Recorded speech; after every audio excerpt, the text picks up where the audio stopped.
8 अगस्त आज दिन बाटे हो, सबकर मन रंगीन बाटे हो। ए भैया हैप्पी बर्थडे टू यू। खुशी के आई आज दिन बाटे हो, सबकर मन रंगीन बाटे हो। बड़ी धूमधाम उड़ी आज गरबे हो,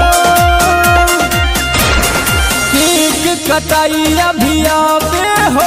राहुल पंकज के मनी आज बाटे हो, केक कटाई अभी आवे हो। राहुल पंकज के मनी आज बाटे हो।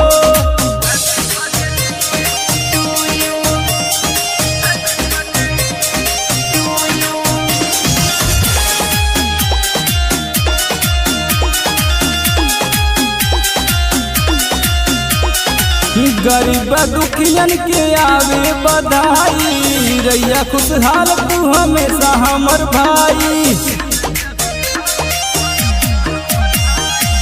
बड़ बड़ भैया हो काम करिहा, माता पिता के अपना नाम करिहा।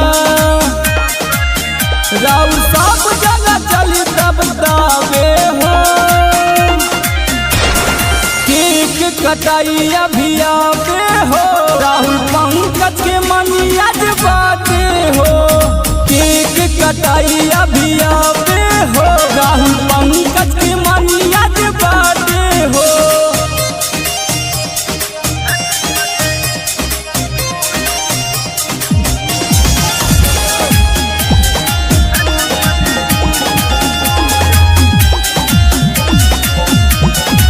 ग्राउंड में भीड़ बड़ी लागल बा, खाएला केक सब पागल बा।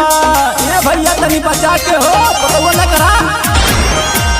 रकनी राज देखाया बाटी, सरब भैया गिफ्ट लाइल बाटी।